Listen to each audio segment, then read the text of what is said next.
Good evening, this is Kuro. Got a rank sprint game in my Marceau, going over the matchmaking, the threats to my ship. Um, Pretty much the Zal, the Moskva, DD threats, Summers, Shimakaze, Holland, and Yagumo. All of these are pretty much food if I can spot them. This ship really tears through destroyers quite nasty. So going to talk a little bit about Gunboat's perspective when it comes to the arms race gun mode or arms race mode, because gunboat DDs like this ship, you're going to play this quite a bit different than you normally would with a regular destroyer.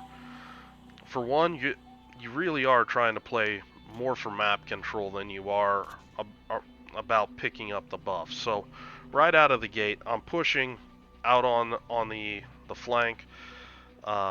This is the most open flank. Honestly, I'll work both sides of Trident with this ship and do all right.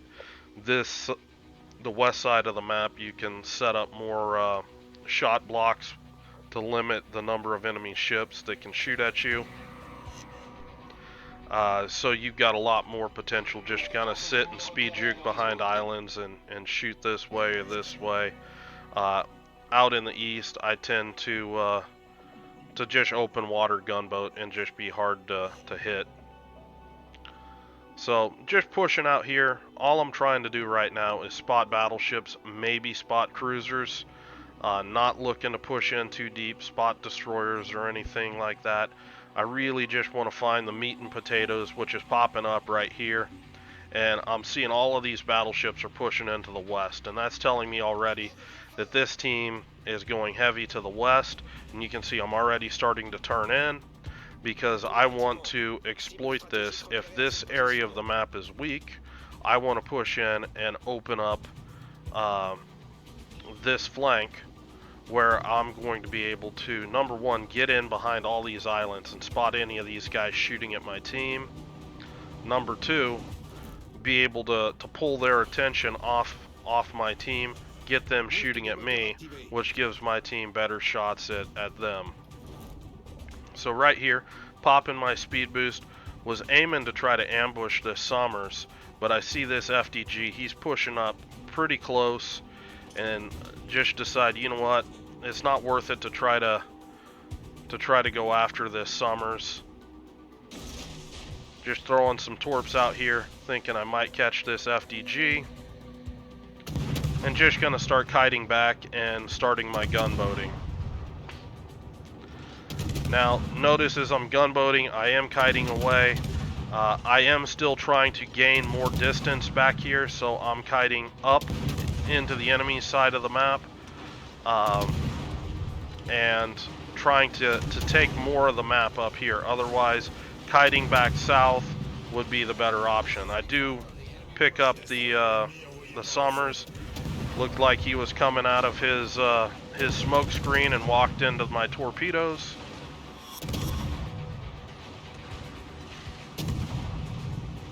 And just being, you know, the typical annoying French pest out here.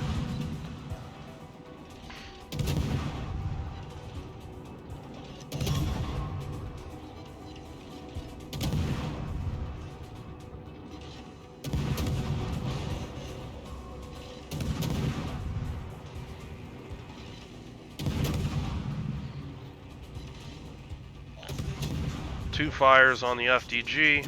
Really just not really farming here. I'm trying to kill ships right now, and that's why I'm focusing this guy down. Now that the Yamato's inside range, I'm going to switch targets to the Yamato. And again, trying to create more map control out here. I know this Yamato, he's not going to want to hang around with me around here all by himself if I'm able to just keep lighting him on fire like that. Looking at the mini-map right now, I know I've got a Puerto Rico that's headed this way, maybe a Shimakaze. So, basically gonna come up, try to use this island, get disengaged, and you can see the Yamato's repaired my fire. I want to get follow-up damage on him. Yamato's taking a shot at me. He does get a little bit of me, but I'm gonna go ahead and just start working on this Yamato. I do want to get around the island, try to spot this Puerto Rico for my team, because this guy ends up showing a lot of broadside to different teammates as he's pushing up to try to harass me. And I am going to take a couple big hits from this Puerto Rico. At the end of the day, it's not the end of the world. I've got, you know, repair parties available. I've got repair bonuses ticking, and I'm not the easiest thing for a Puerto Rico to hit, so just trying to dish more damage out on this Yamato, try to get a second fire on him. But I'm just going to go ahead and switch to the Puerto Rico. He just took a big hit. He's got his engines knocked out right now, so this is a good opportunity to get some unrepairable fires on this guy. Got one fire there. 2 fires. Got some extra flammable shells today. Wargaming's has obviously approved of my sacrifices to RNG. And, you know, just keep working the longer areas of my gun range. Puerto Rico just DCP'd his engine. The fires are out, so now's a good time to try to follow up on it. There's a fire right there.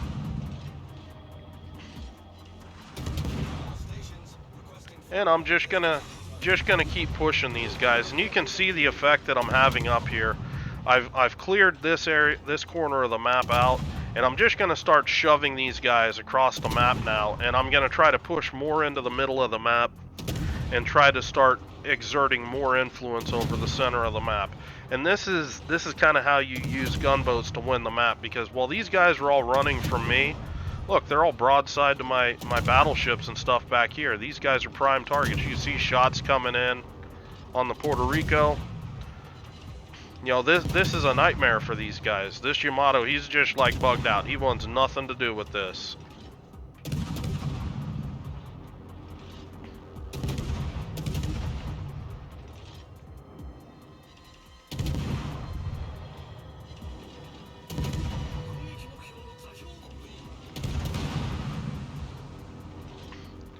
So Puerto Rico, for some reasons, turned into the island. He's beaching. But really, this guy's, he's kind of taken himself out of the fight. So what you're going to see, I'm going to switch target onto this Kremlin. He's kind of strong pointing, holding this line right here. And I don't want this guy to be able to tee off on my team if they're pushing up here.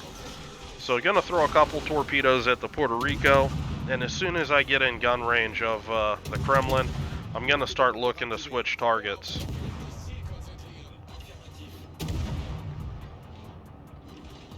Also, my fire RNG has kind of run out this area, or this section of the battle, but it is what it is.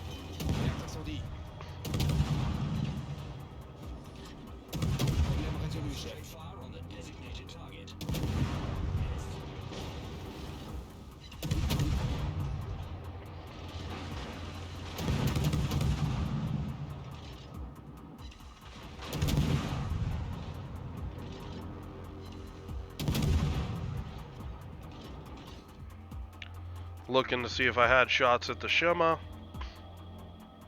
but now I'm going to come up. I see the low HP Kremlin. It's time to go to work on this guy.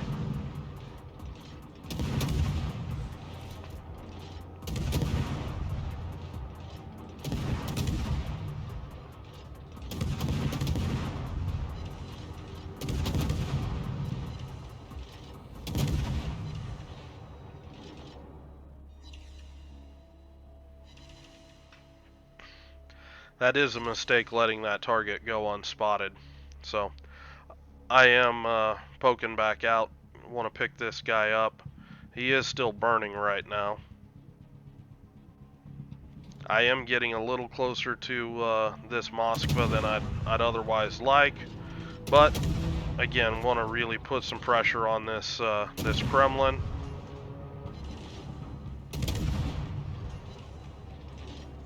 And this is where incoming fire alert helps on the build. I don't have to be looking at these guys. You can see I am looking around right now in free cam mode, but when I'm looking at the Kremlin, I can see when stuff's shooting at me. I know I've got a Zao shooting at me in the Puerto Rico. So I can kind of, you know, do my dodging while I really still focus this target down. And that's one of the reasons why I really like incoming fire alert, is it just lets me put a lot of pressure on targets, and it keeps me aware of what's going on around my ship.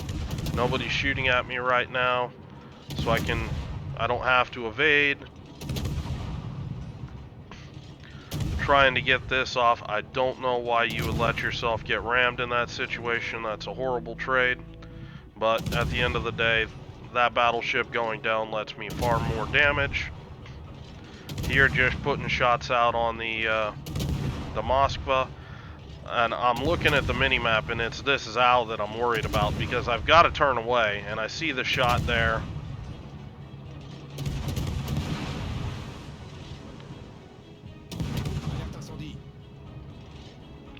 But just trying to get a little bit more damage in on this Moskva. At the end of the day, the risk is just too much with that Zao sitting there, so just gonna disengage. I see the Zao's kiting north, and again, you take a look at my positioning here. I've ended up taking, you know, this entire half of the map from the enemy team. Just drove everything right out of it. Up to 159,000 spotting damage at this point. And this really is how you do a lot of teamwork with your gunboats, particularly your French and Russian boats, where if you're not smoking up and you're out in the open able to gunboat like this, you can really provide a lot of vision for your team, and that really helps your team able to crank it down.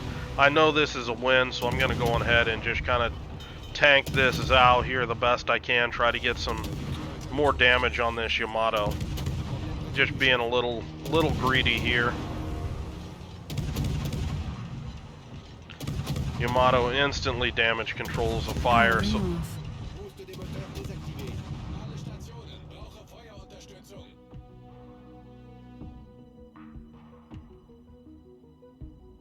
powering on, mic on. Janet's letting me down again.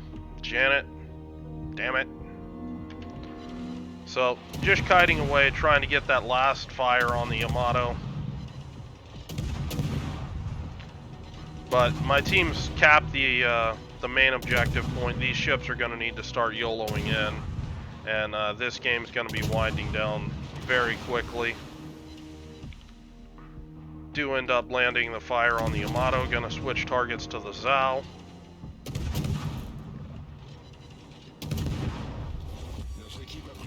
And again, this target rotation, this is Gunboat 101. You want everything on fire and ticking.